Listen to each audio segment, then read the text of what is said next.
directo de hoy vamos a centrarnos, si queréis, en vuestras preguntas. Podéis dejarnos todas las dudas, que quizá esta mañana algunas quedaron descolgadas porque dimos unas explicaciones del contexto bastante amplio, que creo que también hace falta. Nos llevabais pidiendo una semana o 2 semanas que hiciéramos un programa monográfico de Yemen y después de los sucesos de anoche hemos podido dedicarle ese espacio.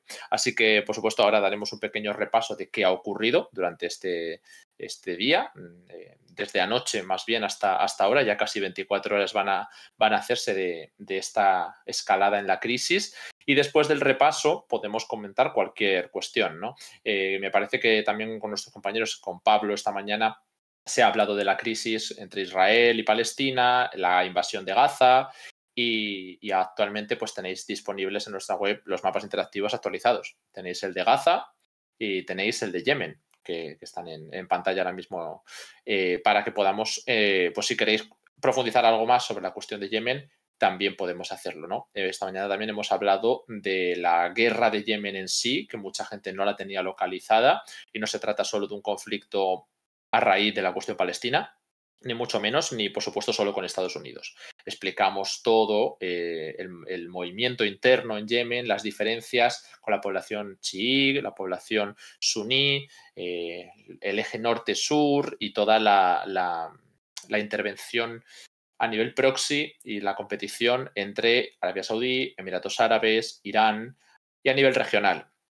Y también hablamos del transcurso de la guerra, ¿no? De los distintos presidentes, de los distintos actores, de las fuerzas de apoyo de cada uno, las tendencias, quién iba consiguiendo éxitos en cada año y quién no. Y con esto llegamos a la crisis de 2023.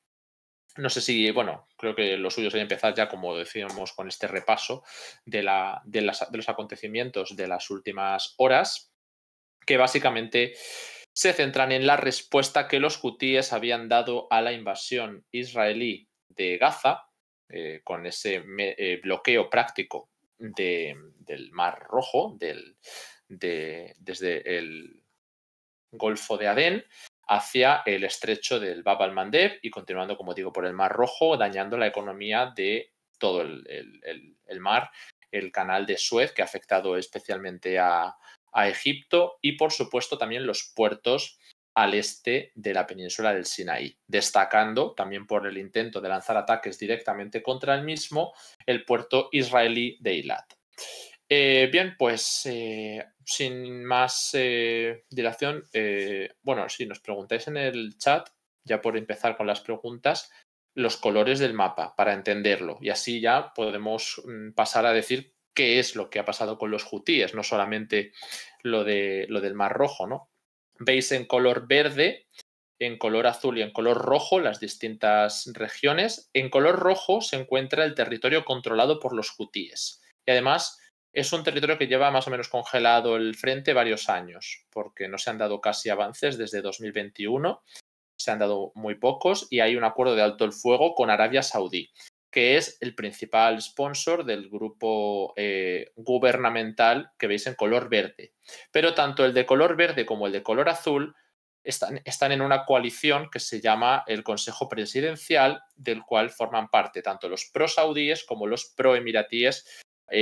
Bueno, la mayoría de estos últimos son los grupos en torno al Consejo de Transición del Sur de Yemen, que lo veis en color azul, y que eran independentistas que reivindican retomar el Yemen del Sur, ¿no? Como Estado independiente de Yemen del Norte. Bueno, estos dos grupos forman parte de este gobierno reconocido internacionalmente, y en los de color rojo el gobierno de los hutíes no reconocido prácticamente a nivel internacional, y además considerado un grupo terrorista por Estados Unidos durante mucho tiempo. Ahora se le considera grupo rebelde desde el cambio que hizo Joe Biden. De modo que ahí destaca todavía más el hecho de que los hutíes estaban intentando dañar la economía israelí por la crisis claramente vinculada con la invasión de Gaza, y vincular el tránsito por el Mar Rojo con la continuidad de la operación israelí. Después de los daños económicos y sobre todo, bueno, pues de prestigio, ¿no?, que se estaba dejando a la potencia naval internacional que es principalmente Estados Unidos, se anunciaron esas operaciones para garantizar la libertad de navegación y como castigo por, bueno, por entorpecer y dañar la economía regional y global, ¿no? Y las cadenas de suministro. Esto ha sido desarrollado en un amplio comunicado que leímos también esta mañana, que lo tenéis en nuestras redes sociales de Estados Unidos. Se esperaba una declaración de Joe Biden, que finalmente se convirtió en ese comunicado. Y por otro lado, también el Reino Unido, anoche, en el mismo momento que se estaba gestando este comunicado, acordó en el gabinete pues, el participar en los ataques contra Yemen. Se informó a otras fuerzas políticas, porque la prerrogativa es bueno, del primer ministro y del gobierno, y se procedió a bueno, pues aprovechar esa coalición internacional que se quería formar y en la cual otros países iban a dar apoyo a Estados Unidos y a Reino Unido para garantizar la libertad de navegación, como digo, en el Mar Rojo, y transformar una parte de ese apoyo en una operación de ataque directo sobre Yemen. En ella participaron, además de Reino Unido y Estados Unidos, Australia, Canadá, Países Bajos y Bahrein. Y se dio ataque sobre, pues creo que decenas de sitios. Creo que se nos ha roto la cámara un momento, no sé si... Vale, creo que ya está de vuelta. Perdona. Bueno, pues se nos ha... como decía, se dieron ataques sobre unas decenas de sitios controlados por los hutíes en Yemen, y se dejaron un saldo, me parece que fueron de 5 muertos, que todavía estaban pendientes de si se confirmaban más daños. Los hutíes habían tenido algo de tiempo para retirar supuestamente parte de su equipo o moverse de las bases que iban a ser atacadas, y principalmente se centraron en las regiones de Sanaa, la capital, Hodeida, el puerto principal controlado por los hutíes, Saada, que es una región al norte, fronterizo con Arabia Saudí y que es uno de los epicentros del movimiento hutí. Y creo que también ha habido otros reportes en torno a regiones fronterizas, en Hayaj y en Taif, por ejemplo, ¿no? Pero bueno, principalmente el enfoque se ha centrado en Sanaa y en Hodeida. Esos han sido principalmente los acontecimientos que se dieron durante la noche de ayer. ¿Qué ha pasado hoy? Ha continuado esta tensión. La realidad es que después de bueno, pues una división en cuanto a las reacciones, ¿no? Ha habido países que han sido más cautelosos, Arabia Saudí, por ejemplo, teniendo en cuenta que permitía, ¿no?, los vuelos de reconocimiento de Estados Unidos a través de su territorio, de su espacio aéreo, pero al mismo tiempo no quiere que se descontrole la situación y que puedan volver los ataques directamente contra su territorio, que es lo que sufrió en su momento como consecuencia de participar en la intervención armada en Yemen del lado del gobierno, es decir, del sector en color verde que veis en el mapa. Arabia Saudí ya sabe lo que es que los hutíes ataquen tu territorio para dañar económicamente una operación que militarmente no les conviene. Y así otros países, ¿no? Las mayores críticas en su momento fueron contra Bahrein por tratarse de un país árabe que está traicionando a los árabes, según las palabras de los hutíes, y que no representa la voluntad de su pueblo, así como que consideran que habrá una respuesta armada contra Reino Unido y Estados Unidos, entiendo que con activos en la zona, sobre todo Estados Unidos. También se ha vinculado a la resistencia islámica iraquí, una posible escalada de respuestas contra las bases estadounidenses. Pero desde luego lo que hemos visto durante el día de hoy ha sido que los hutíes han continuado atacando barcos. De modo que lo que preguntéis en el chat sobre si creemos que se vuelve a atacar o que se podría volver a atacar o si esto va a continuar, si ha servido o no, la respuesta es bastante clara. Y es que esta operación, si Arabia Saudí ha estado una década prácticamente con otros, casi una decena de países, ¿no?, participando en bombardeos sobre Yemen, y no se consiguió que se rindieran los hutíes, sino al revés, ¿no?, que los hutíes redoblaran su apuesta contra Arabia Saudí hasta que Arabia Saudí decidió que había sido desgastado, bueno, pues en demasía. Actualmente parece que los hutíes no van a parar porque Estados Unidos y Reino Unido lancen un ataque después de haber conseguido pues al menos un año o 2 años de alto el fuego, aunque ha sido intermitente, pero al menos hay un alto el fuego, y van a seguir porque lo consideran una defensa por la dignidad, ¿no? Ellos hablan de defender a los palestinos y luchar de la manera que sea contra lo que dicen, ¿no?, contra las fuerzas sionistas. En definitiva, esto es todo lo que ha pasado durante estas últimas 24 horas. Aún estamos pendientes, por lo tanto, de que si continúan los ataques de los hutíes en el Mar Rojo, pues también Estados Unidos y Reino Unido no pueden quedarse de brazos cruzados, en el sentido que para eso han realizado este ataque, para demostrar que ellos pueden garantizar la libertad de navegación. Y si siguen los ataques, pues la libertad de navegación no estará garantizada.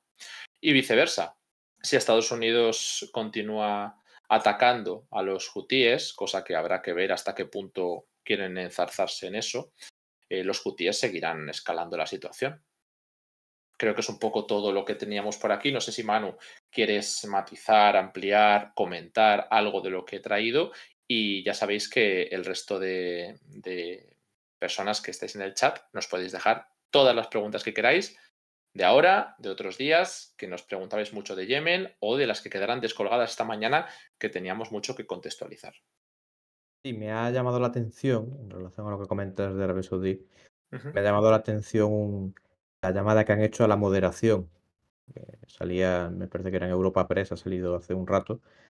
Las autoridades de Riad habían hecho un llamamiento después de los bombardeos a la moderación y a no ir hacia una escalada, ¿no? O sea, que va un poco en la línea de lo que tú comentas, que ya se las están viendo venir. En caso de que esto cogiera una escalada, pues serían ellos los primeros en recibir, ¿no? Que los tienen más cerca. Bueno, Estados Unidos y Reino Unido quedan lejos, pero Arabia Saudí está cerca y sobre todo tienen el recuerdo de lo que ya pasó. Yo me acuerdo todavía de 2016 creo que fue, que atacaron una de las refinerías o varias instalaciones en el Golfo Pérsico y era como, ¿y esta gente cómo ha llegado? Si se supone que están súper machacados, ¿no? Pues siguen teniendo recursos y además de largo alcance.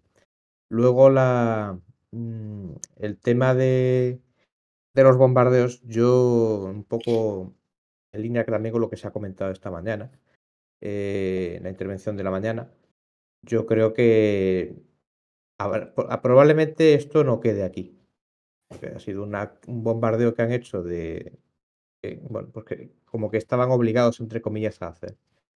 Pero esto no va a quedar aquí. Probablemente los hutíes pues vuelvan a escalar o hagan algún movimiento que obligue otra vez a otro bombardeo en otra zona.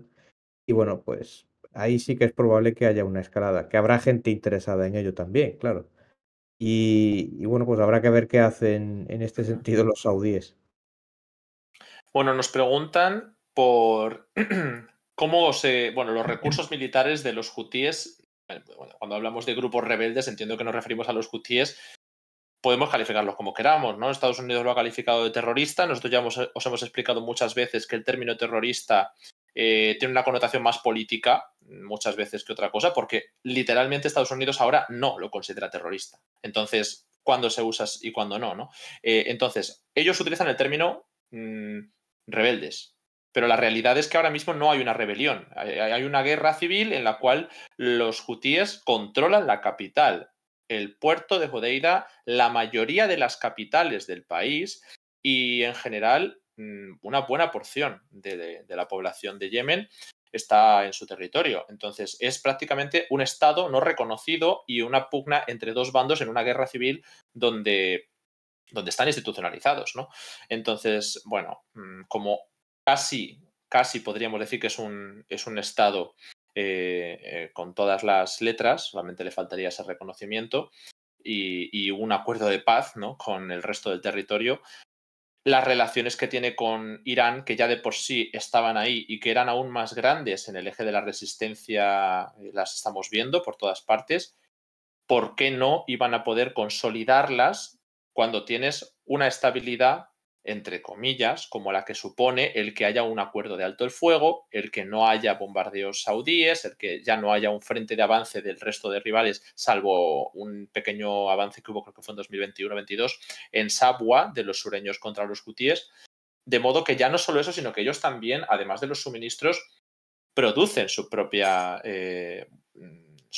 armamento en algunos sentidos, ¿no? Porque hay muchas cosas para las que, por supuesto, necesitan la coordinación con Irán, pero claramente el hecho de utilizar misiles balísticos y drones en las cantidades en las que lo estaba utilizando los hutíes hace ver que contaban con esa coordinación y con esa estrategia de armamento en gran cantidad, aunque no de tan buena calidad. Por eso a Estados Unidos esa calidad le está saliendo bastante cara. Lo comentábamos en el momento en el que se dio los primeros ataques contra los buques en el Mar Rojo, los primeros ataques de la historia con misiles balísticos antibuque contra los barcos en movimiento en el Mar Rojo, y Estados Unidos gastando millones de dólares con proyectiles o misiles frente a drones relativamente baratos, como sigue un poco el patrón iraní que estamos viendo en Ucrania.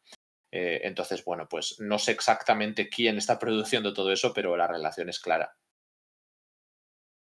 No sé si quieres comentar cualquier cosa, Manu, si no, pues hay muchas preguntas. Ya están empezando a llegar más Y hay una, preguntas. una cuestión que quería mencionar, no he señalado antes, que en relación a la cuestión que mencionas del gasto, ¿no?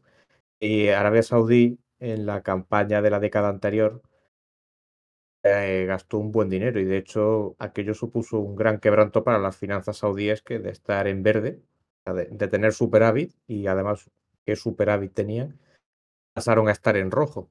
No fue la única cuestión, o sea, lo del Yemen no fue la única cuestión que operó en aquella historia, pero sí que tuvo un, un peso importante, ¿no? Que fue una cosa que en clave interna se criticó, porque se tiraba, y decías, bueno, aquí se está tirando el dinero y siempre pues vamos a tener más recursos, pero nos estamos arruinando y no obtenemos la victoria, ¿no? O sea, también está eso que no es tan lejano en el tiempo.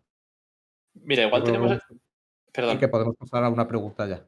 Sí, no, que esta pregunta igual te interesa contestarla a ti más. A ¿Cómo ver, entendemos el papel diplomático de España con Arabia Saudí y con Palestina respecto a Israel? ¿cómo lo entendemos? Sí, supongo que, bueno, ¿en qué punto se encuentra España y su diplomacia con respecto a estos temas? Es una buena pregunta. Yo la verdad es que pienso que está un poco en un descampado. O sea, yo creo que es la mejor definición. ¿Que dónde está España? Pues está en un descampado. Además anda dando tumbos, porque Pedro Sánchez, pues en un principio, vamos, no solo Pedro Sánchez, España en su conjunto, ¿no? Pues tomó un papel, se implicó en la cuestión de Gaza, además generando un malestar profundo en Israel, además distinguiéndose respecto a otros países de la Unión Europea, por ejemplo, de Alemania. Yo creo que es el caso más evidente, que Alemania va en una línea y España hace unas semanas iba en otra. Y ahora pues están en silencio. Iban a reconocer a Palestina. Eso pues bueno, yo no cierro esa puerta, pero tampoco la considero abierta. Y en cuanto a Arabia Saudí, pues la cuestión económica, como de costumbre. No, yo creo que ahí España no es que haya cambiado su posición, esa ha sido la de siempre, de hace, no sé, 10 20 años, la cuestión económica. Ahí España yo creo que no tiene mucho más que decir, salvo mantener esas relaciones económicas, que no es cuestión, digamos, del Ministerio de Exteriores, que eso pues no es una iniciativa de ellos, sino que va por otros cauces, ¿no? Un poco más complicado que eso. Ujú.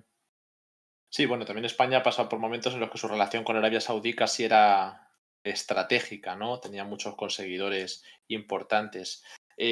Actualmente sí que se puede hablar de que la relación de España con este tema es un tanto ambigua, ¿no? Porque no responde al pro-sionismo claro que vemos en Alemania o en Reino Unido, pero tampoco es decididamente pro-palestino en absoluto, sobre todo viendo cómo está el patio en el sur global y en Oriente Medio.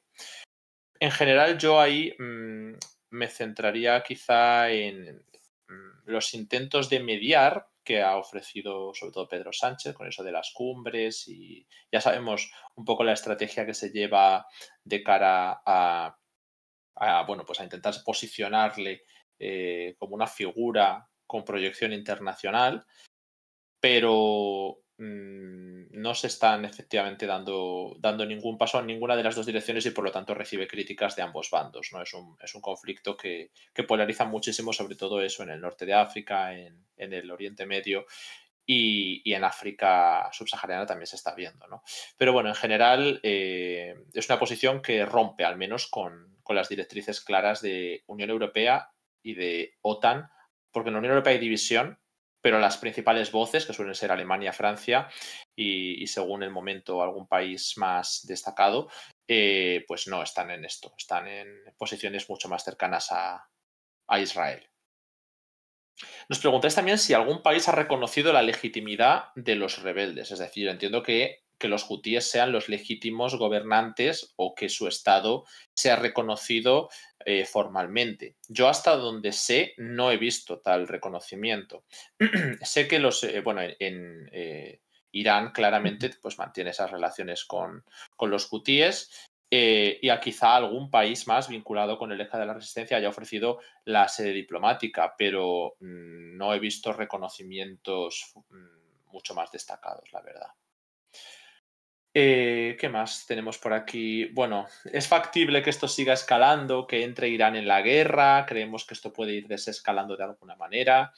No sé, Manu, ¿tú crees que esto puede escalar pronto o en alguna dirección concreta? No sé si hay alguna cuestión por aquí que te dé sensaciones, ¿no? de que esto puede desescalar o escalar en algún sentido. Yo ahora mismo soy escéptico más sobre la desescalada que sobre la escalada. O sea, donde claramente no veo por ahora que vaya a haber una desescalada, o sea, eso es lo que no me he explicado muy bien. Lo que quiero decir es que veo más posible una escalada ahora mismo. No digo que vaya a haber mañana una, pero en el contexto inmediato a que vaya a producirse una desescalada porque, hombre, después del bombardeo y viendo que además ha habido ya, por lo que hemos ido recibiendo de información, ¿no? Que ha habido algunos incidentes más en la zona del mar, iba a decir el Mar Negro, el Mar No. Rojo, pues no tiene pinta de que vaya a haber desescalada, ¿no? Las condiciones generales que han motivado esta escalada no han cambiado. Entonces, no veo yo que vayamos ahora mismo a ese escenario. Eh, el motivo principal que ha llevado a esto es Israel, el conflicto de Gaza, y ahora pues está ahí se está a las puertas de una escalada y no sabemos si un conflicto con Líbano.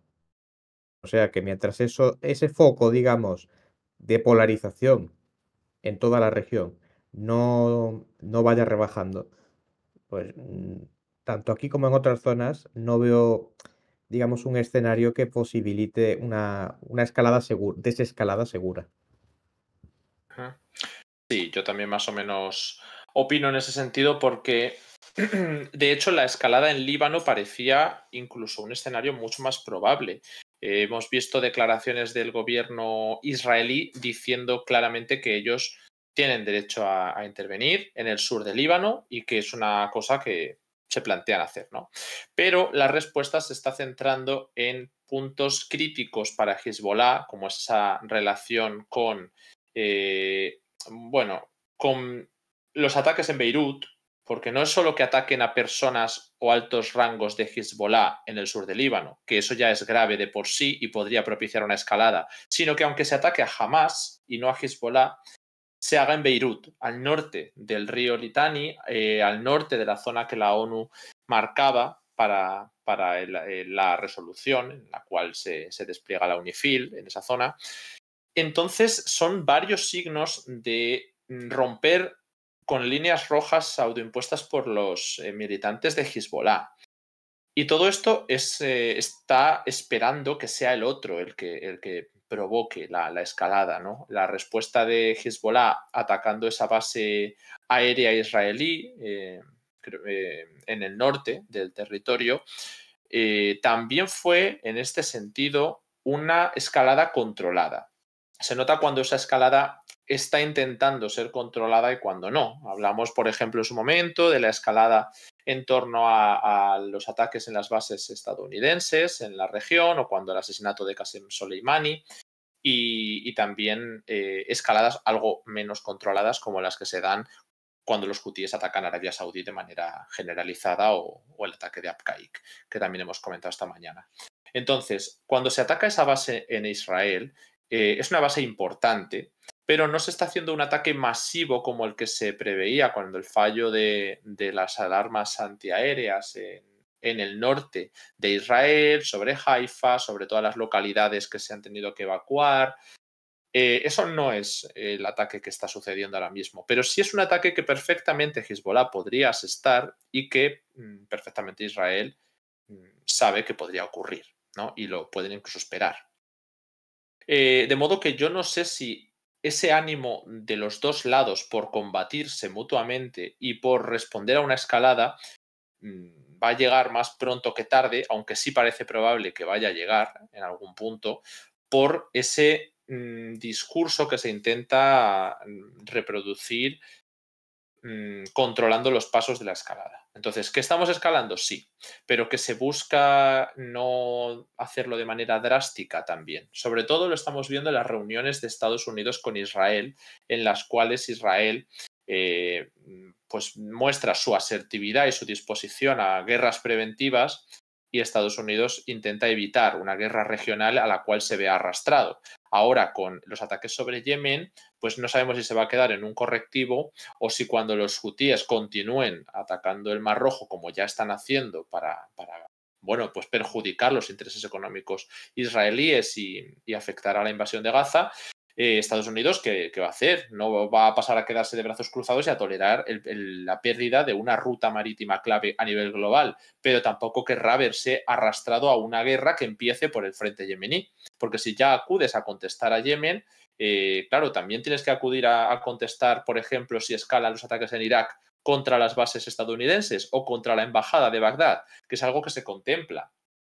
Y lo mismo en Siria y en Líbano. Entonces, Estados Unidos puede verse muy comprometido a entrar en una guerra regional y por eso quiere evitar que se produzca. Pero eso no significa que no estemos escalando. Creo que es un poco la dualidad que vivimos ahora mismo. No sé si quieres matizar algo o ampliar. No, yo coincido con lo que has señalado.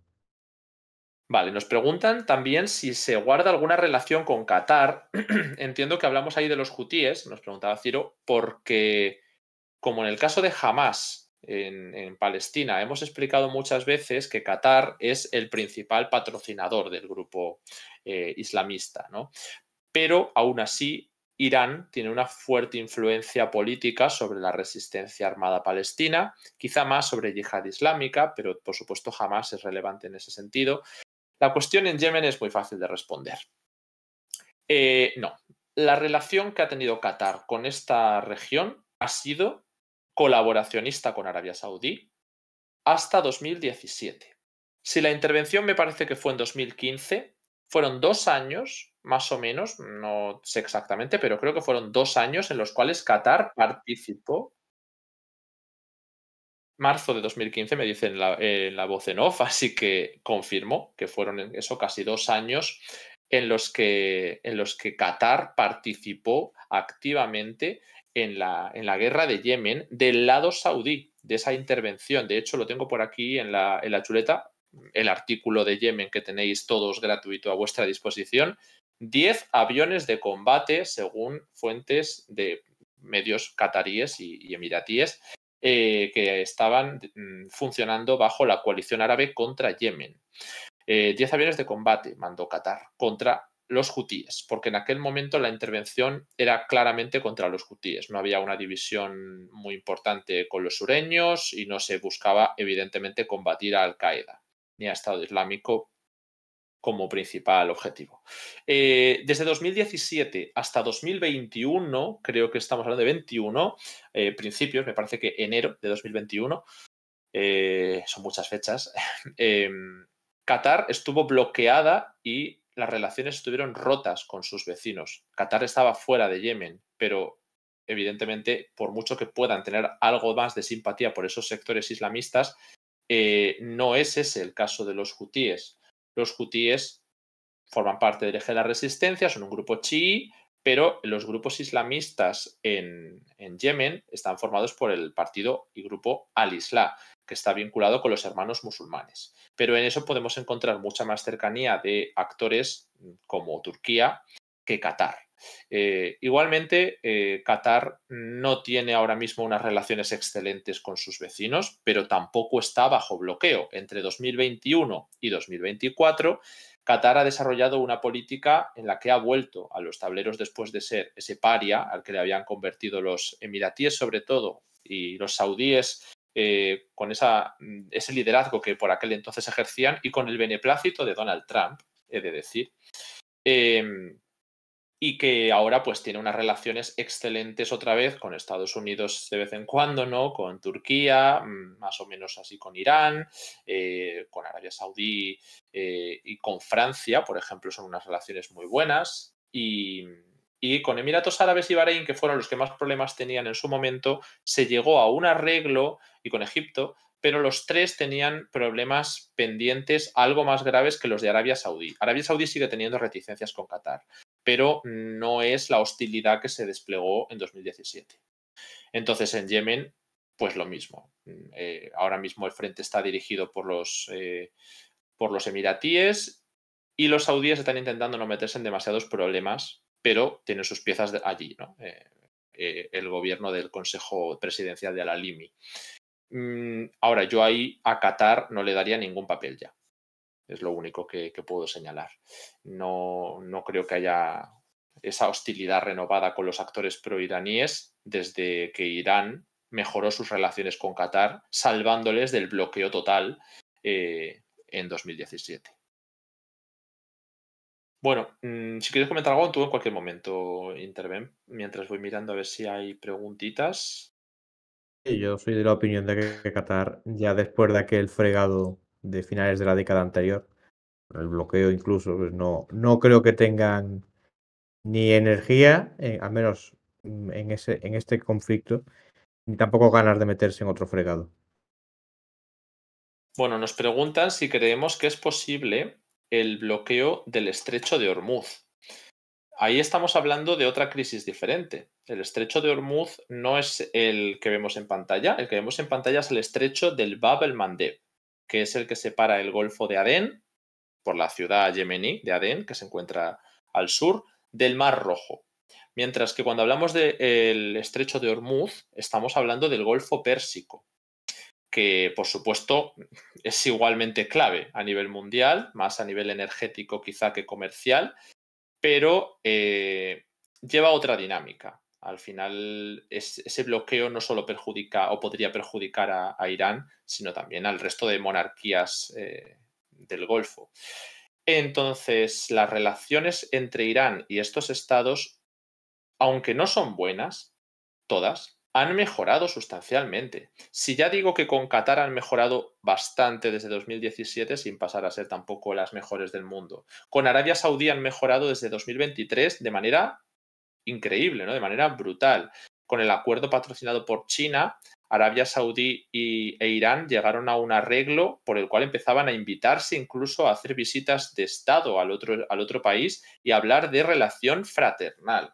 Es un cambio de retórica tan grande que coincide además con la entrada en los BRICS de las tres potencias, de Arabia Saudí, de Irán y de Emiratos Árabes. Los tres estados del Golfo Pérsico, esas tres potencias regionales, están en los BRICS, han entrado en otra dinámica de intento de entendimiento y por supuesto no es que sean aliados en ningún caso, pero yo ahora mismo veo que la crisis que pueda desatarse en el Golfo Pérsico tiene más que ver con Estados Unidos y con actores occidentales directamente, al menos hasta que veamos quién gobierna la Casa Blanca en la próxima etapa del periodo presidencial, ¿no? Porque Trump cambió muchísimo las relaciones con Arabia Saudí, Emiratos Árabes y Bahrein, y también en parte con Qatar, pero Joe Biden se ha encargado de mejorar las relaciones con Europa a costa de empeorarlas bastante con los países de esta región.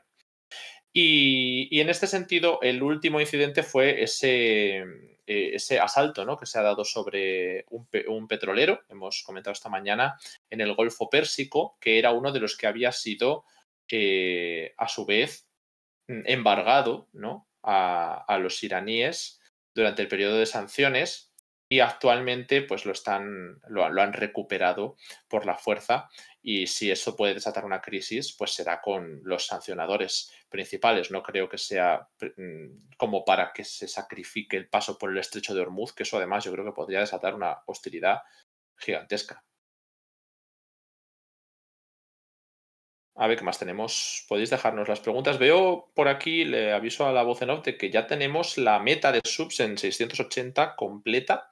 Así que vamos a actualizarla y yo os doy las gracias porque no he podido ver quién han sido las personas que han colaborado, porque deben de ser renovaciones anónimas o que no salen en el chat, pero yo os doy las gracias a todos por estar aquí, que hemos estado más de 600 personas en un punto, y además porque hemos llegado a ese pequeño objetivo que habíamos marcado para completar el de esta mañana. Vamos a intentar hacer el siguiente objetivo del bloque.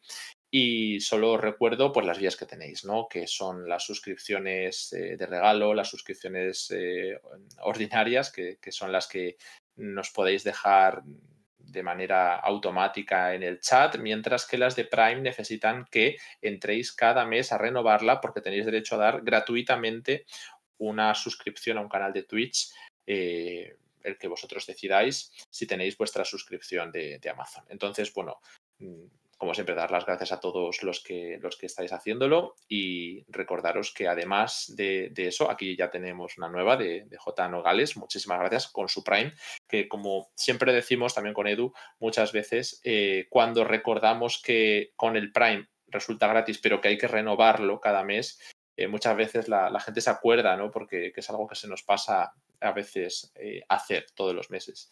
Entonces yo os recomiendo que la mejor vía de dar apoyo a Descifrando la Guerra, para que no se nos olviden o no tengamos que estar entrando manualmente, es pinchando en el QR que aparece aquí al lado de mi cabeza en pantalla, que podemos hacer un poquito más grande en lo que llegan las siguientes preguntas, y así os recuerdo todo de golpe y no interrumpimos tanto la emisión.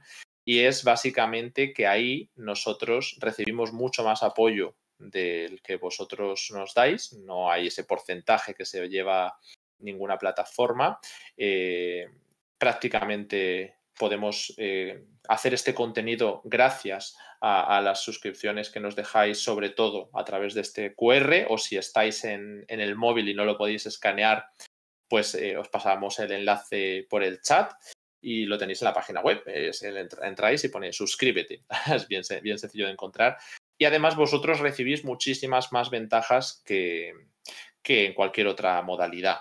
No solo porque en momentos como este, en el que hay crisis en el mundo, podéis contar con un medio como nosotros, sino que en cualquier momento del año vosotros os metéis en vuestro correo, o los domingos, que solemos mandar siempre a la newsletter, a vuestro correo sin algoritmos, os enteraréis de todo lo que ha pasado en el acontecimiento más importante de cada región del mundo.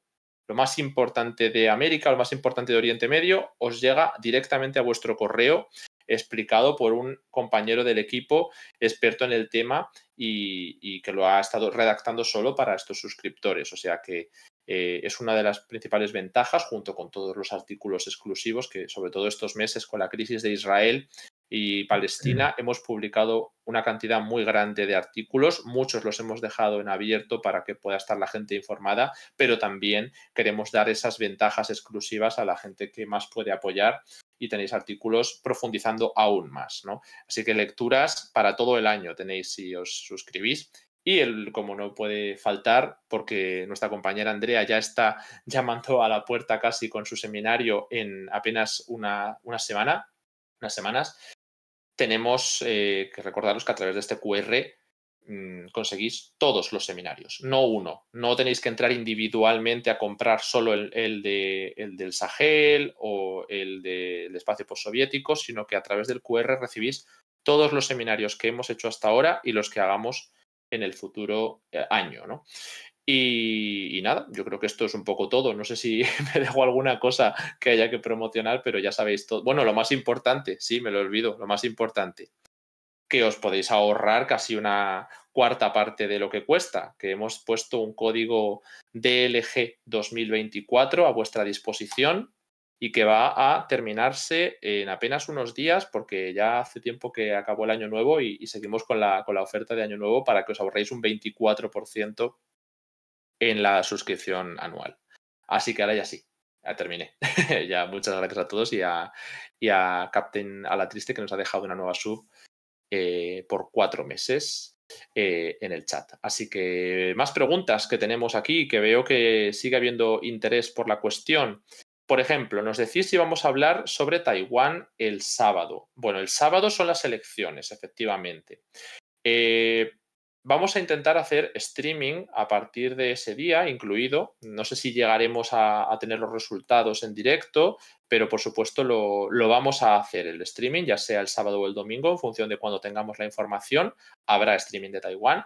Intentaremos que haya incluso 2 streaming en días diferentes y os lo informaremos por las redes sociales.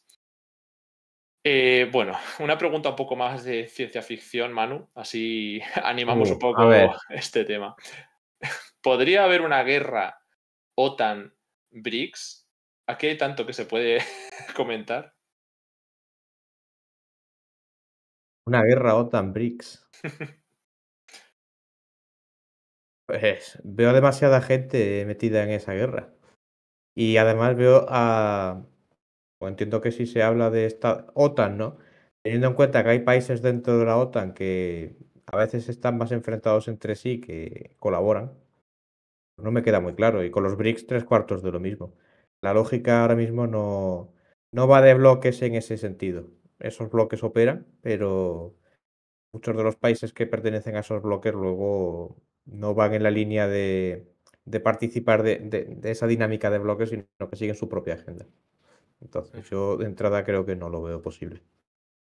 No, la verdad es que la respuesta corta es esa, es no, porque para empezar los BRICS no son una alianza militar y los actores dentro de ella son con intereses muy diversos, pero bueno, ya que hemos estado hablando de la crisis de Oriente Medio y de cómo han entrado varios países del Golfo Pérsico, solo señalar que este punto que tenemos marcado en el mapa, Yemen, es casi el centro de todos los nuevos países que han entrado en los BRICS, o sea, se ha trasladado el foco de esas ampliaciones y de los intereses en actores regionales hacia aquí, porque tenemos no solo a Emiratos Árabes, a Irán y Arabia Saudí, sino también a Etiopía y a Egipto. Estos 5 países son los que han acabado accediendo al grupo y que por ahora, con esas diferencias tan grandes, va a seguir siendo un foro de cooperación y desarrollo, pero por ahora yo dudo que vaya a haber ningún desarrollo militar en absoluto, pero ninguno, la verdad, me sorprendería muchísimo. Bueno, sobre una guerra regional hipotética en Oriente Medio, Manu, nos preguntan por el papel de Rusia, ya que es aliado, o dicen, de Siria y de Irán. ¿Cómo ves el papel de Rusia, ya que hemos estado siguiendo también la cuestión del espacio postsoviético? Yo a Rusia ahora mismo la veo bastante ocupada en Ucrania como para implicarse especialmente en este escenario. A ver, ellos políticamente pues harán sus declaraciones, harán pues su propaganda, pero de ahí a implicarse materialmente no creo que ahora mismo sea ese el escenario. Eso como respuesta corta porque tampoco creo que haya más. Sí, bueno, esto lo hemos hablado. En Siria sí que tienen un papel más destacado. En Siria Ah, hemos bueno, visto. Sí, perdona. apare han preguntado por Siria también. No, han dicho en Oriente Medio en general, en el conflicto de una guerra regional que podría pasar. Al final, como es algo de política ficción, pues no sabemos dónde se desarrollaría, pero han mencionado que es socio de Siria y de Irán. Siria sí es otra cosa, pero porque tienen presencia y aun así tampoco les conviene que aquello se reactive como hace unos años, por lo menos no en el actual contexto. Sí, yo también pienso en esos términos. Bueno, es cierto que durante estos últimos años Siria ha intentado acercarse hacia una negociación con Turquía, acercarse sobre la cuestión kurda y para ello, pues el papel de Rusia ha sido clave, porque es el que ha tenido algunos más y menos con Turquía, vamos a decirlo así, durante los años en función de cómo apoyarse en un socio regional como es Siria y al mismo tiempo no romper o no tener problemas grandes con Turquía, que aunque sea miembro de la OTAN, pues ha mantenido una relación ambivalente, bueno, más que ambivalente, quizá bidireccional, ¿no? O multidireccional con estos países. De modo que el papel de Rusia no es tan sencillo en Siria, pero ahora mismo no parece que vaya a dejarlo, y mucho menos en un contexto en el que se está volviendo tan importante conservar la influencia al este de Israel. Vale, bueno, nos preguntáis ahora sí sobre Yemen, si podemos explicar un poco quiénes son los rivales, enemigos de los hutíes dentro del país y si Estados Unidos y Occidente los apoyan. Bueno, esto es un poco lo que comentábamos al principio. Es tan sencillo como explicar quién hay en el mapa. Los de color rojo son los hutíes, pero todos los demás colores son enemigos de los hutíes, básicamente. Tenemos por un lado a los sureños, que los han combatido en Sabwa, les han repelido de varios intentos de llegar hasta Adén, en el sur, y tenemos en su color azul. Y en color verde tenemos a lo que eran los remanentes del antiguo gobierno de Hadi, que ahora dentro del Consejo Presidencial básicamente es el resto de actores no sureños, apoyados por Arabia Saudí, y que por supuesto Occidente reconoce como gobierno legítimo de Yemen. Pero más que apoyo, el apoyo ha venido de la coalición árabe y de los socios de Arabia Saudí y de Emiratos Árabes. Lo que han hecho ha sido dar armamento de manera indirecta, ¿no? Lo que se comentaba mucho de si Alemania estaba diciendo que iba a dejar de dar armas, de vender armas a Arabia Saudí, y después se descubrió que siguió haciéndolo durante varios años. Aquí seguro que nos puedes contar algo, por ejemplo, ahora que ya se ha quitado un poco esa careta de que atacar a los hutíes es algo negativo, se les va a dar los Eurofighters, ¿no?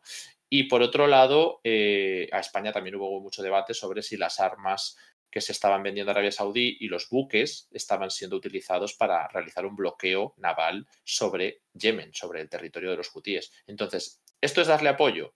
Yo considero que sí, pero es un apoyo indirecto, porque si desde luego no se hubiera, es como si ahora planteáramos que España le venda a Rusia algún tipo de armamento, pues es evidente que se estaría diciendo que apoya los esfuerzos bélicos, ¿no?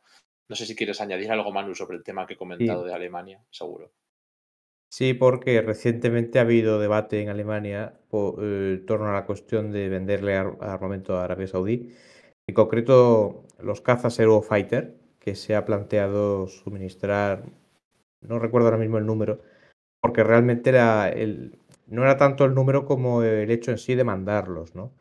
Pero el gobierno alemán estaba de acuerdo en mandar una cierta cantidad de Eurofighter vamos, de autorizar su venta a Arabia Saudí, porque entendían ellos que constituían una defensa frente a los misiles de Yemen, perdón, de los hutíes contra Israel, los drones y los misiles. Y esto, quien principalmente lo ha defendido hasta ahora era la ministra de Asuntos Exteriores, Annalena Baerbock, en contra del criterio de su propio partido, los verdes. Los verdes no están muy por la labor.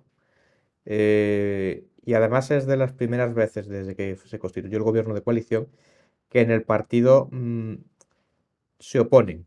Porque muchas veces no ha habido una oposición, ha habido pues eso, un apoyo silencioso, pero se le ha apoyado, ¿no? O ha habido un apoyo manifiesto. Pero oposición hasta ahora no había habido, con lo cual no es un tema menor que por primera vez Baerbock tenga una oposición interna en el partido. Ujú. No todo el partido está en contra. Esto también hay que decirlo. Hay, por lo menos en el círculo de los verdes de Berlín, que en el país se les conoce como la gente más, el sector más de izquierdas dentro del partido, ¿no? Por lo menos el más progresista. Estos sí se han opuesto. Otra gente, en otras secciones del partido a lo largo de Alemania, pues tampoco lo han visto tan claro, ¿no? Alguna gente pues se ha opuesto, otros no lo han visto tan claro. En esencia, esto también choca un poco con lo que ocurrió hace años, igual que en España, con el tema de las fragatas o las corbetas que se estaban construyendo en Cádiz, ¿era? Sí. También en Alemania hubo bastante polémica sobre vender armas a Arabia Saudí. De hecho, Merkel, no me falla la memoria, se sacó de la manga no sé qué historia para, bueno, pues para que no se vendieran, pero que luego se siguieron vendiendo. Lo que pasa es que, bueno, estaba ahí el debate de se utilizan o no se utilizan. ¿estamos apoyando o no estamos apoyando realmente, ¿no? Que es lo que ha comentado Alejandro. Bueno, pues Ujú. esto viene un poco a, digamos que todavía está muy fresco eso en la memoria de alguna gente.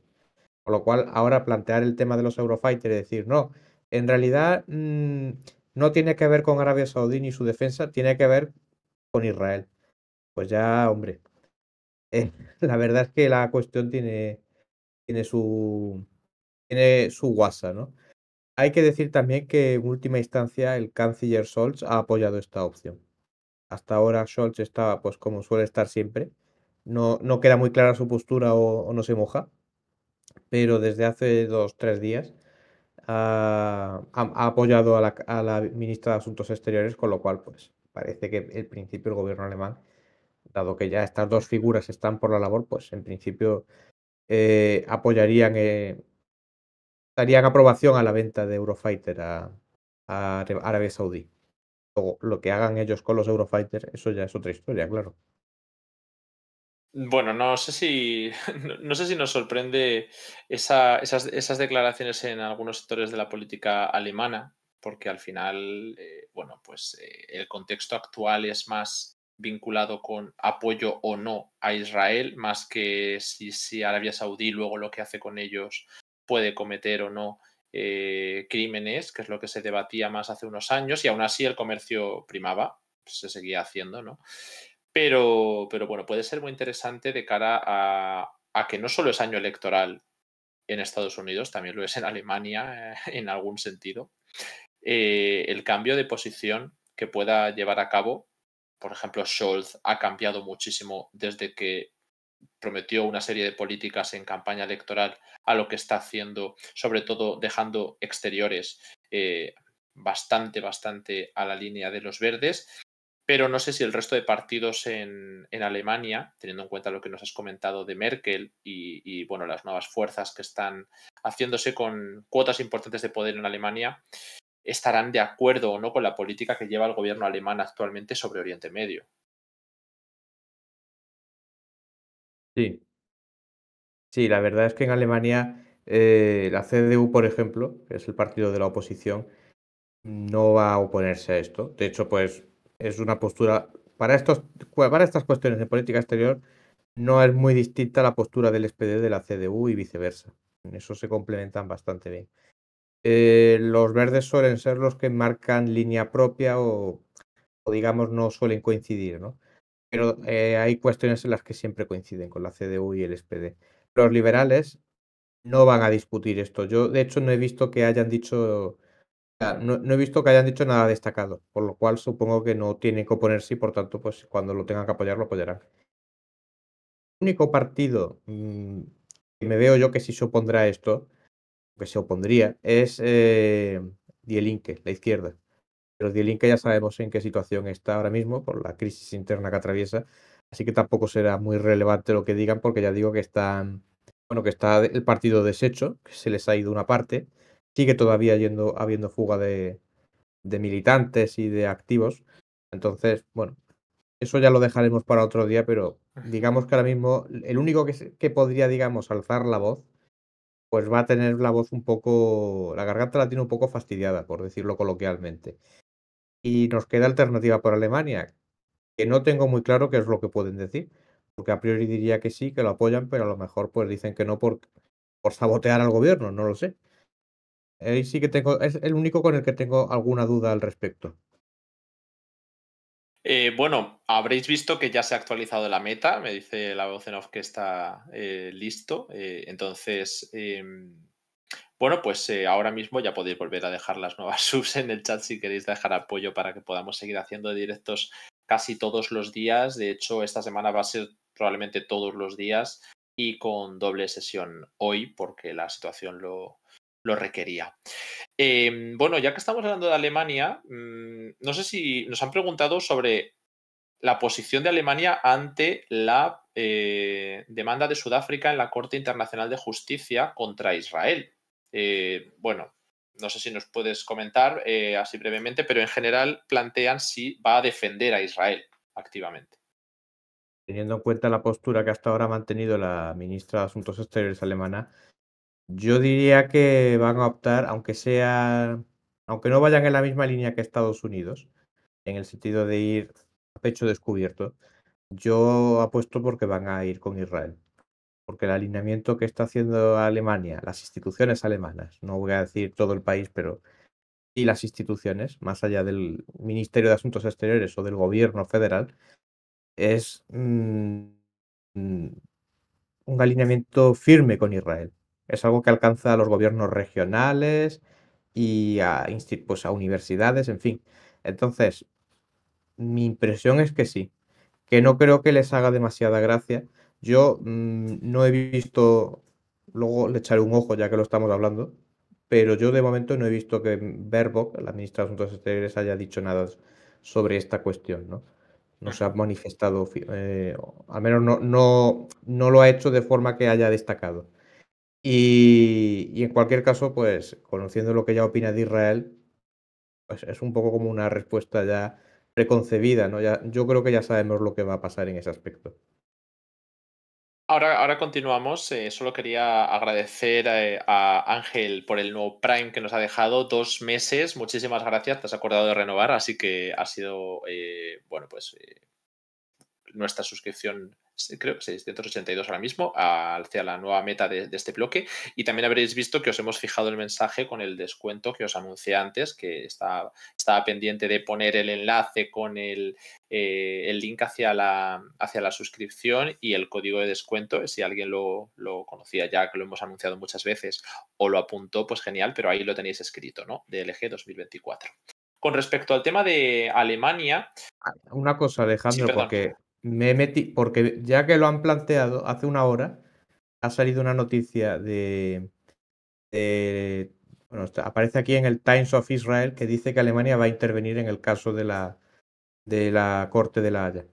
Claro, por eso lo preguntaban, me parece, porque ha salido alguna noticia hace poco, pero nos decían si iba a ser en defensa de Israel activamente durante, Pues no se sabe. el, el portavoz del gobierno alemán, leo, el portavoz del gobierno alemán, Steffen Hebestreit, ha dicho en una declaración que Israel tiene el derecho de defenderse a sí misma del acoso de Israel. Bueno, yo no voy a seguir leyendo porque viene a ser un poco esto. O sea, yo creo que ha quedado bastante claro que van a apoyar a Israel de una manera o de otra.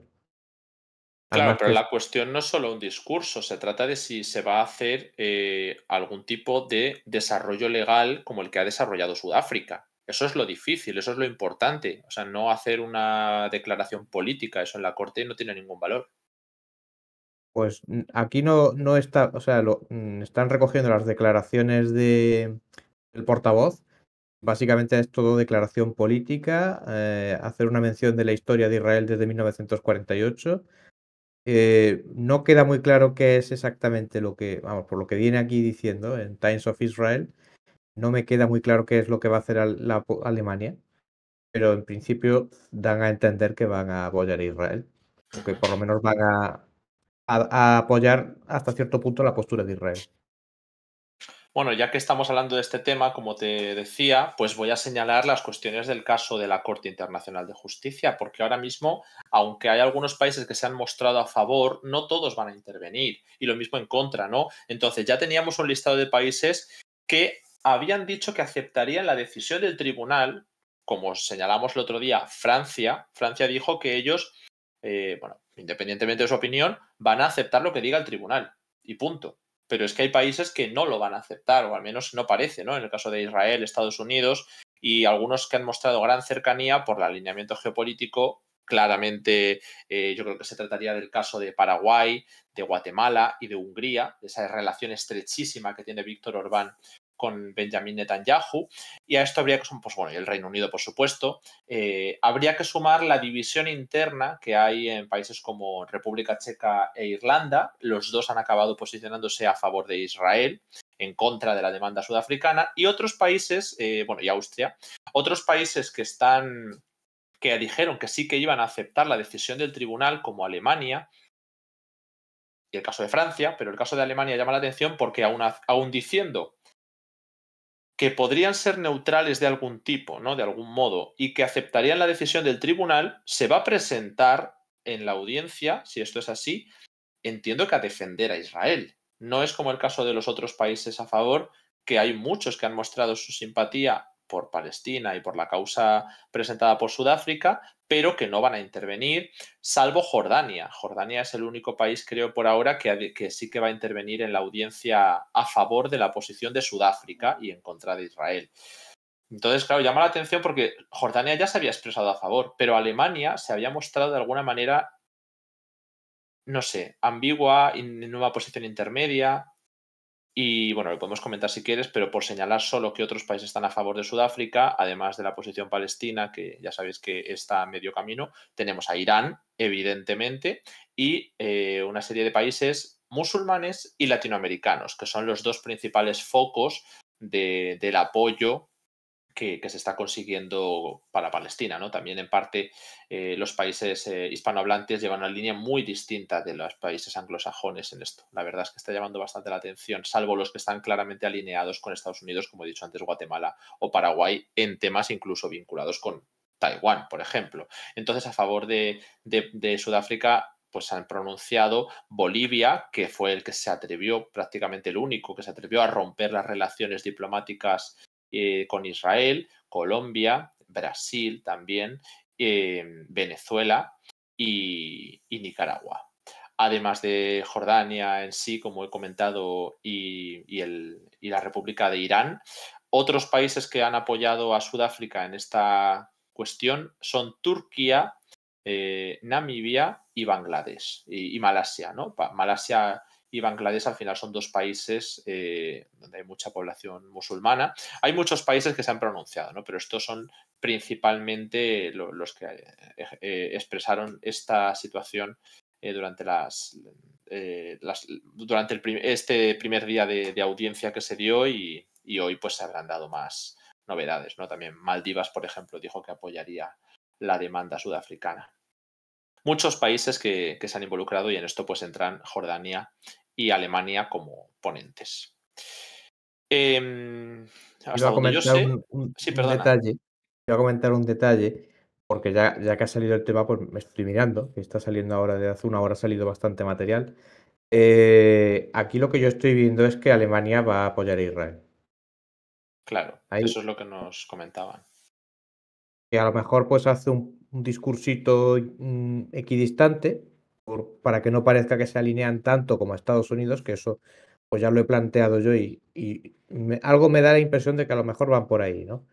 Pero que además que lo están diciendo, que Israel, o sea, han rechazado, leo yo aquí que el portavoz ha rechazado que se trate de genocidio, que se están defendiendo a sí mismos. O sea, yo creo que ya con eso nos podemos hacer una idea, ¿no? Lo demás es música que está ahí sonando, pero la clave yo creo que es esta. Que rechazan el genocidio y que hay autodefensa, que es el mantra que se viene repitiendo en Alemania desde hace 3 meses, ¿no? Bueno, tres. Vamos ya para 4, más bien. Que a cualquiera, digamos, que manifieste una postura contraria a Israel, pues se le contesta eso, ¿no? Que esto que no es lo que parece, que simplemente es autodefensa. Autodefensa o derecho a existir. Esos son los dos conceptos que Sí, lo más se que es un están poco el sionismo en sí, ¿no? El hecho de que debe repitiendo. existir un Estado de Israel, que es lo que en muchas definiciones, bueno, en esa definición que es tan polémica de antisemitismo, que no es evidentemente solo el antisemitismo como tal, se está metiendo el rechazo a cualquier postura favorable a que exista el Estado de Israel, es decir, el antisionismo es inherente al antisemitismo bajo esa definición que se está haciendo formal en países como el Reino Unido, en parte de Alemania, de Estados Unidos. En esos países se te puede acusar de antisemita en algunos procedimientos que se rijan por esa definición si no apoyas el sionismo, ¿no? No sé si en Alemania esto se ha llegado a dar. Hubo como algunas regiones, ¿no?, que estaban apostando por políticas un poco rupturistas con respecto a esto. No sé si era Sajonia-Anhalt, puede ser. Sajonia-Anhalt, que yo sepa hasta ahora, Sajonia-Anhalt lo ha materializado de alguna manera. Además, esto me parece que ya lo comentamos en su día. Sajonia-Anhalt había llegado a señalar o que iban a cambiar la ley para que aquellos que aspiraran a adquirir la ciudadanía alemana, bueno, pues dentro del procedimiento y del jurar la o prometer la Constitución, también tenían que, a ver si me acuerdo, tenían que reconocer el derecho a la existencia de Israel. Eso en un país como Alemania. Hombre, es un poco forzado, la verdad. Sí, porque no veo que exijan eso sobre ningún otro estado, ¿no? Al final es una cuestión como muy finalista, muy claramente dirigida a un fin político, ¿no? Yo no sé si eso se ha llegado a materializar todavía, porque no he seguido la cuestión concreta en sí, no la he seguido, pero ya el anuncio, pues, es un poco fuerte, ¿no? Así es. Bueno, hay muchas preguntas que se nos están acumulando sobre el tema de la Corte Internacional de Justicia, sobre todo cómo ha podido sentar la posición de Turquía en la OTAN. Ya os digo una cosa, la OTAN aquí cero unidad, o sea, no tiene ningún tipo de papel, como sí tiene claramente en Ucrania, y mucho menos en un momento en el que en un acto como es el de la Corte o la crisis en general de Palestina e Israel, en la que Turquía tiene una posición tan vehemente, ¿no? Que por mucho que luego no se involucre a esa flotilla que iban a mandar y que finalmente ahí se ha quedado, no deja de ser unas declaraciones que chocan constantemente con Estados Unidos y que de hecho ha habido críticas fuertes a Estados Unidos. Entonces, como ha representado en la OTAN, pues es que depende de quién sea la OTAN, ¿no? Si hablamos de Estados Unidos, pues mal. Pero no creo que sean mucho más graves que las relaciones que ya se habían agrietado en otros momentos, que pueden ser más críticos. O sea, se puede entender que Turquía islamista critique a Israel, pero quizá choca mucho más que Turquía lleve a cabo ciertas operaciones en el Kurdistán o el apoyo a Azerbaiyán, la posición sobre Libia, sobre Chipre, sobre Grecia. Eso quizá choca y puede molestar más, sobre todo con Rusia, la relación con Rusia, que con Israel y con Palestina. Pero bueno, yo no creo que sea un actor ahora mismo principal, Turquía, en la OTAN, ¿no? Para esta crisis. Y, y, bueno, hay muchas más preguntas. Por ejemplo, nos han preguntado si es verdad que se ha atacado a otro barco estadounidense o si se ha dado a un barco ruso por accidente. Es verdad que hemos visto varios reportes de nuevos ataques contra buques. No sé si era estadounidense, pero lo que nunca se llega a confirmar es si hay impacto, daños, ¿no? No sé exactamente en qué ha quedado, pero suelen ser interceptados los ataques. El barco ruso sí que se ha dicho, que era un petrolero, lo ha dicho Reuters, yo no sé si luego han presentado alguna prueba, pero según Reuters sí, se ha atacado un barco ruso por accidente. Sobre si Rusia tiene malas relaciones con Israel, yo te diría que no. Rusia tiene unas relaciones cordiales con Israel. Quizá durante esta crisis, por la alianza tan fuerte de Israel con Estados Unidos, Rusia se ha mostrado más cercana con Irán en el marco de sus ya buenas relaciones por la guerra de Ucrania y por otras cuestiones, pero yo no diría que lo suficiente como para que se agrieten las relaciones con Israel. De hecho, la línea roja, y ahí está lo interesante, estaba en que Israel no suministrara sistemas avanzados antiaéreos a Ucrania, como podía ser la cúpula de hierro. Eso sí que era una cosa que a Rusia le movía bastante. Y bueno, Israel ha tenido bastante cuidado de no molestar de más a Rusia, porque desde luego esa bidireccionalidad, de nuevo, esa capacidad de manejarse a varias aguas, es algo muy, muy valioso para un país. Y en este caso Israel lo aprovecha bien. ¿Qué más tenemos? Bueno, el papel de una Turquía en una guerra regional, de nuevo, depende muchísimo de cómo se desarrolla esa guerra regional. En principio, más allá de los países del eje, ninguno ha manifestado que vayan a implicarse a nivel armado, por mucho que haya habido palabras gruesas de Turquía, de Egipto y de países del entorno. Pues Túnez también lo ha dicho, pero yo dudo mucho que actualmente estén yendo en serio con una amenaza de entrar en guerra, ¿no? Entonces, Turquía como mucho puede aprovechar ese río revuelto para sus cosas con los kurdos y con Siria, que es algo de lo que se lleva hablando muchos años, pero que no termina de cuajar.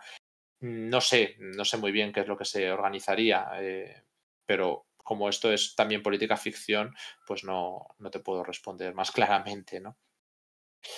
A ver qué más preguntas tenemos por aquí.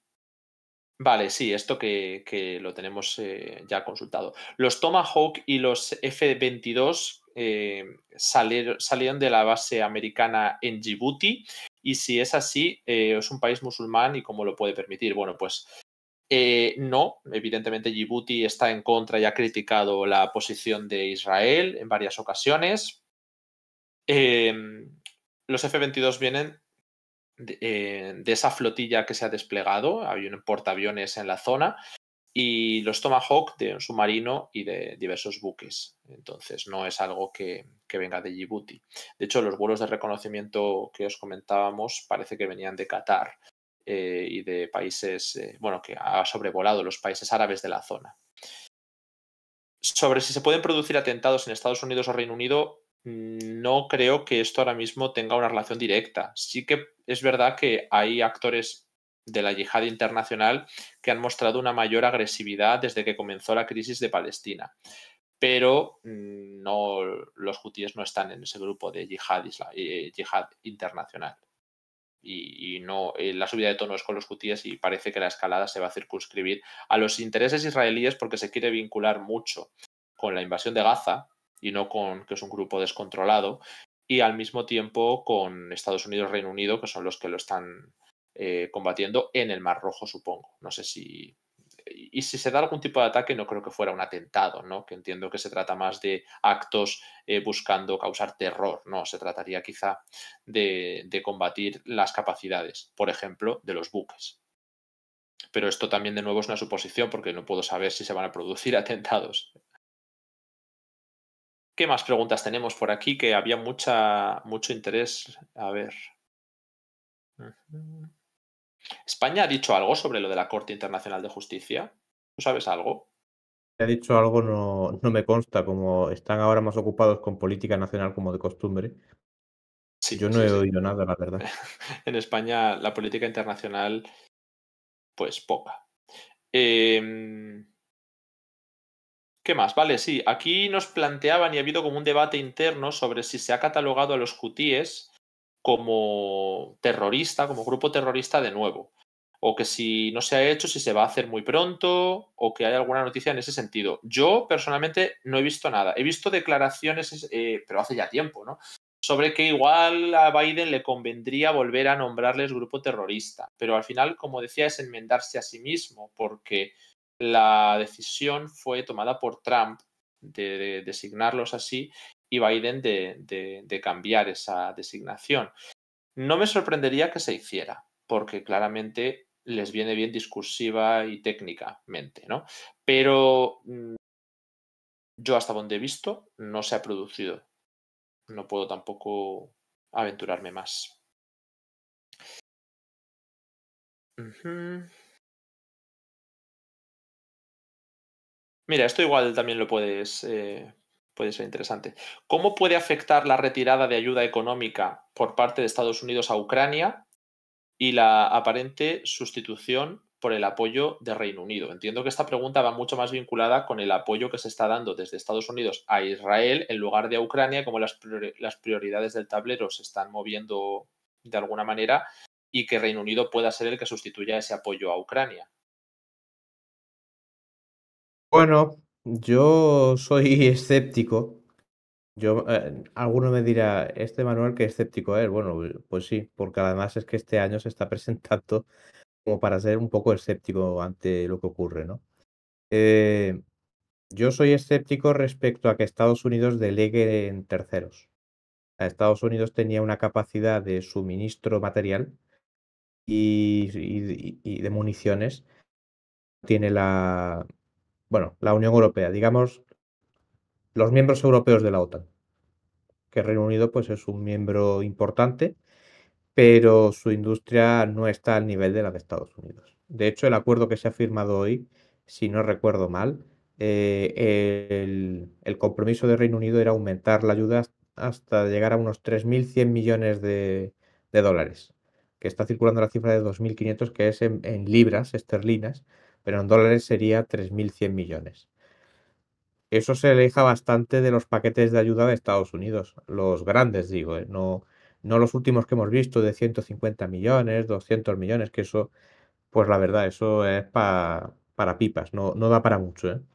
Entonces, yo no termino de verlo, porque digamos que está delegando en distintos países, y cada país tiene su forma de hacer las cosas, su propia agenda y sus propias necesidades.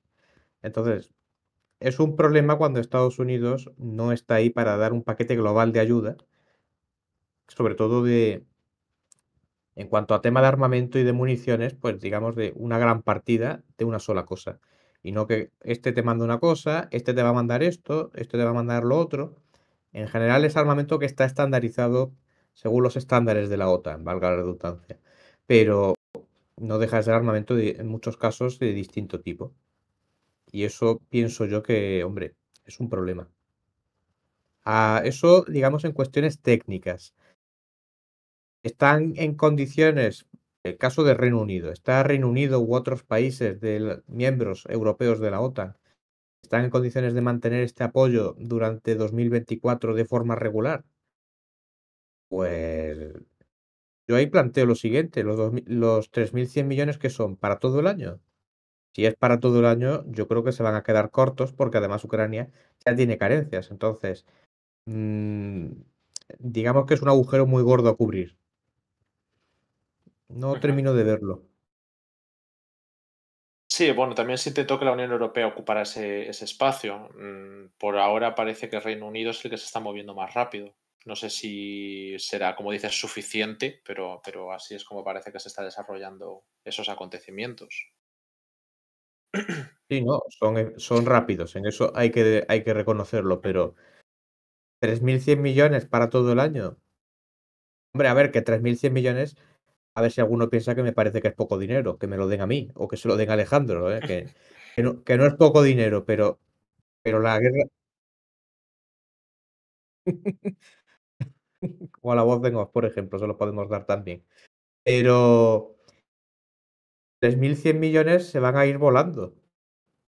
Se van a ir volando porque la guerra de Ucrania es un agujero negro que devora recursos humanos y materiales, sea el lado ucraniano y sea el lado ruso. Y sobre todo, si es uno el que, digamos, en relación a Alemania, por ejemplo, ¿no? Que además, el ministro de Finanzas alemán hace poco criticó en una reunión, me parece que era con miembros de su partido, de los liberales, criticó que decía él que Alemania era la única que estaba apechugando con el apoyo financiero a Ucrania. Que la cosa es un poco más complicada que eso, pienso yo. Pero bueno. Entonces, si Reino Unido va a ser el único que de verdad se va a mover y que va a ser fiable, pues también la verdad, menudo faena porque yo creo que esto, pues, no puede ser uno solo el que ande apechugando. Cuando se agote lo que les manden, que antes o después se agotará, ¿qué van a hacer? Pues Reino Unido tendrá que apechugar. También allí en el Reino Unido hay sus necesidades financieras.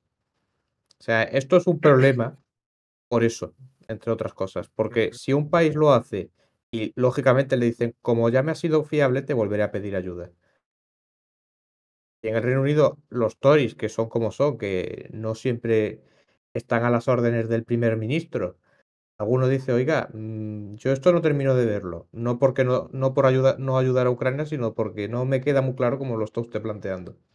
Y se ponen pues como los del sector republicano en Estados Unidos, Ujú. esa es otra. En algún momento puede surgir algún inconveniente, ¿no? Entonces, por eso digo que las ayudas globales de Estados Unidos de cifras muy superiores eran más estables en ese sentido. Bueno, solo una corrección que quería hacer, que parece que antes hemos dicho que eran F-22, son F-18, que nos estáis diciendo por el chat y efectivamente, es que la pregunta nos preguntaba F-22 y la respuesta ha sido que en este caso los aviones venían de los portaaviones y efectivamente es así, pero claro que son otro modelo, o sea que no tiene nada que ver, pero gracias por señalarlo, que así lo corregimos.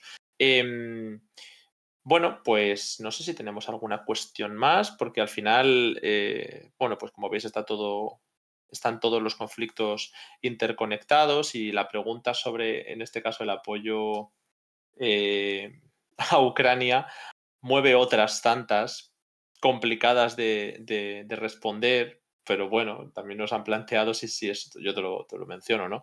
Si se sabe cuánto dinero se ha desviado por políticos ucranianos, ¿no? Es decir, el tema de la corrupción, desde luego, es importante porque ya hubo acusaciones y intentos de destituir a políticos por ello, pero se dijo que el alcalde de Kiev estaba comprando activos en Alemania. No estoy seguro yo de hasta qué punto puede haberse desviado dinero o no, pero bueno, yo lo comento porque nos lo han preguntado por el chat y hoy estamos aquí para especialmente contestaros a todo lo que podamos. Y alguna cosa publicamos nosotros de una historia que además los propios ucranianos desvelaron en relación a los comisarios de guerra, que era el cargo, bueno, sigue siéndolo, si no lo han cambiado, encargado de los reclutamientos. Y básicamente, pues hubo uno de una región occidental, lo pillaron, bueno, era una cosa ya muy escandalosa, ¿no? Que cobraba pues para pasar la mano y bueno, pues gente que no la encontraban o que estaba loca en un psiquiátrico y que no podía ir a la guerra, ¿no?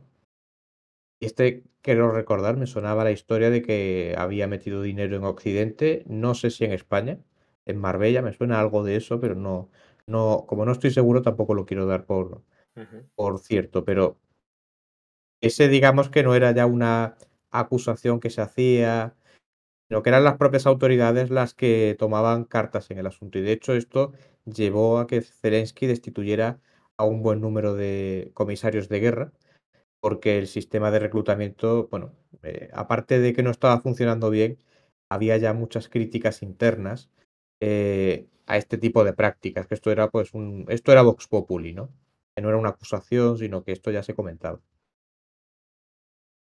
Bueno, también nos preguntaban ya algo más sobre la cuestión, de nuevo, que si podemos repetir, explicar qué significan los colores del mapa. Y esto, bueno, pues puede ser relevante de cara a entender por qué se está produciendo el bloqueo del Mar Rojo, ¿no? El Mar Rojo es este que queda al oeste de la península arábiga, que es lo que estamos enfocando, concretamente Yemen.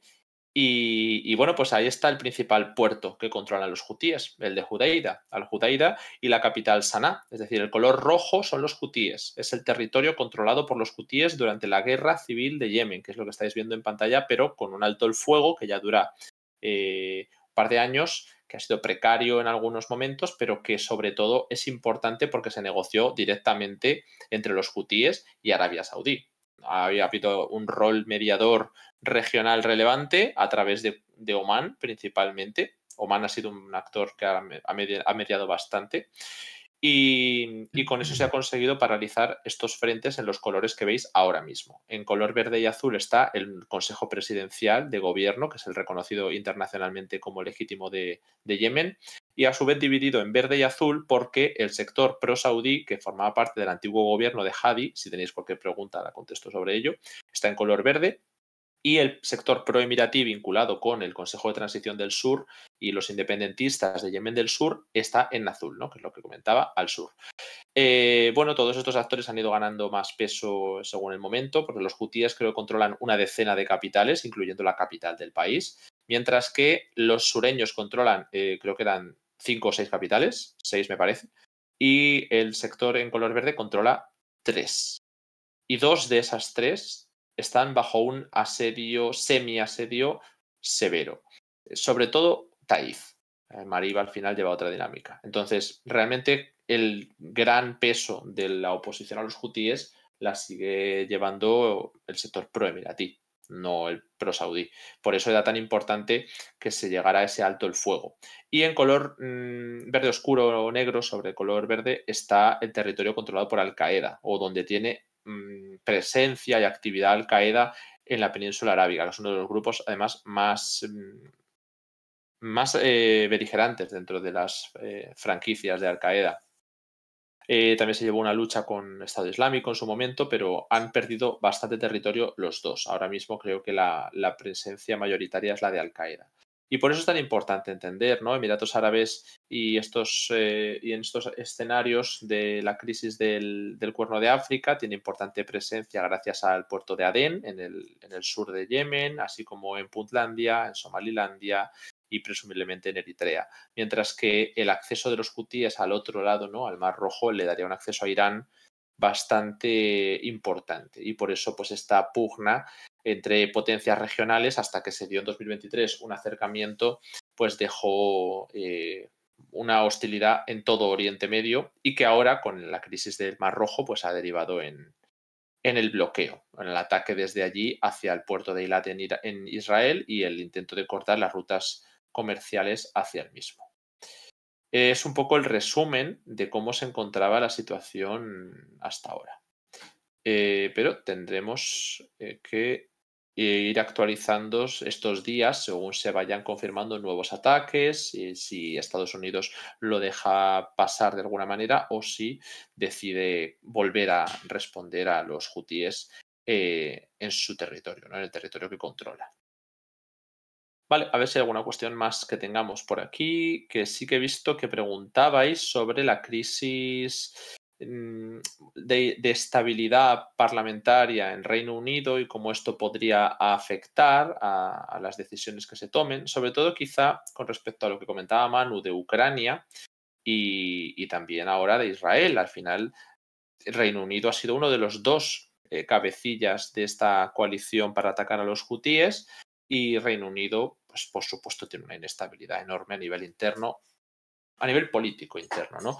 Pero lo que nos preguntáis de si depende de la corona estas decisiones, bueno, pues bastante sencillo de responder. No depende de la corona, pero es que tampoco depende del Parlamento. No depende nada más que del gabinete, ¿no? Del primer ministro. Él podía tomar estas decisiones de manera unilateral, igual que pasa con el caso de Estados Unidos, que también se ha debatido mucho sobre si tenía que pedir autorización al Parlamento, a la Cámara, y realmente no necesita ese permiso, simplemente acudir posteriormente para refrendar y para informar durante distintos periodos. En Reino Unido, al menos sí que han tenido la tradición de cuando se va a lanzar un ataque, una guerra, pues consultar, informar más que consultar quizá al líder de la oposición, que en este caso es uno de los herederos de Tony Blair en los laboristas, Keir Starmer, que es, bueno, pues os podéis imaginar por lo tanto su posición a nivel exterior, ya que fue uno de los grandes artífices de la purga del sector izquierdista de los laboristas bajo acusaciones de antisemitismo, justo de antisemitismo, porque bueno, pues era crítico con las acciones de Israel mucho antes de la crisis de 2023. Entonces ya estamos hablando de que si ser crítico con Israel en periodos anteriores a 2023 ya era penado en el Partido Laborista con la expulsión o con procedimientos internos e investigaciones contra Jeremy Corbyn, por ejemplo, que fue ese líder laborista al que se tumbó desde dentro. Imaginemos cómo será la posición actualmente, que se defiende tanto en Reino Unido y en países como Alemania, el derecho a la defensa, autodefensa de Israel, sobre la autorización o no que haya que dar a Rishi Sunak, que al final, en este caso, pues da igual quién esté en Downing Street, sobre la postura que se vaya a llevar a cabo en torno a Yemen, ¿no? Al final es cualquier tipo de decisión vinculada a defender a Israel sin complejos, ¿no? Que es algo que en otros países sí que ha chocado, por ejemplo, en España y en otros países occidentales se puede defender parcialmente el derecho a la autodefensa de Israel, pero no vas a involucrarte en unos actos que muestren que estás atacando al actor que, bueno, pues lo que está haciendo, aunque sea un bloqueo dañino económicamente, lo está vinculando directamente con que acabe la invasión de Gaza. No está pidiendo ningún tipo de regalía interna para su reconocimiento en Yemen ni para su victoria en la guerra, sino sobre Gaza, sobre Palestina.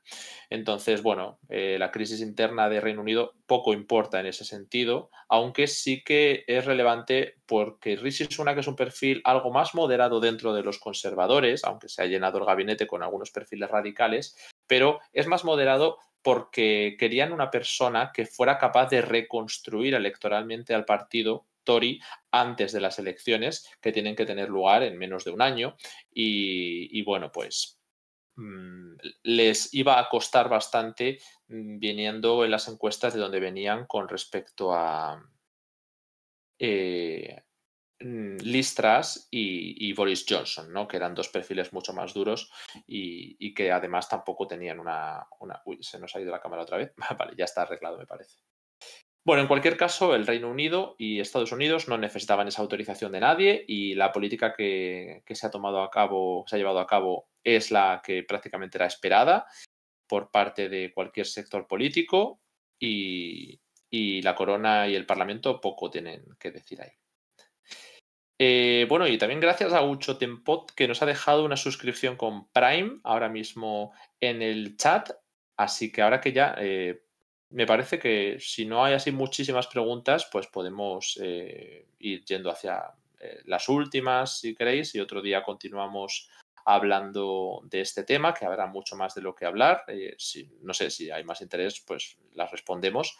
Pero como veo que ya estamos llegando hasta el final del chat, pues podemos ir cerrando enseguida. Y bueno, pues por lo tanto solo me quedaba eso, daros las gracias por estas suscripciones que hemos podido reunir entre todos hoy, tanto las de ahora como las que tuvieron lugar esta mañana. Entiendo que esta mañana mucha gente de América Latina no pudo vernos en directo, también lo podéis ver en diferido y lo vamos a dejar subido en YouTube como siempre.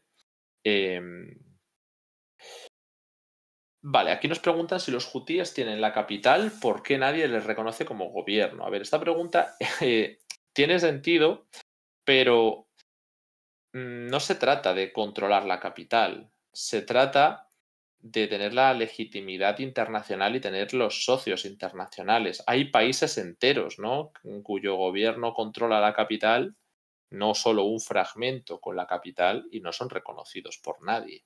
Por ejemplo, Afganistán. No me tengo que ir muy lejos, ¿no? Es un estado completamente bajo control de los talibanes, aunque hay reductos que pueda haber insurgencia, y no por tener la capital lo van a reconocer. De hecho, hay estados que son independientes de facto y que por lo tanto tienen una capital y funcionan de manera estable como tales, pero nadie los reconoce, porque no depende solo del control territorial, sino el reconocimiento es algo más diplomático, más de voluntad. Pero bueno, puede ser también un factor relevante, por supuesto. Si no tienes la capital de tu propio territorio, pues es muy complicado. Y aún así se le reconoce a Yemen el poder de control que no tiene sobre todo el territorio.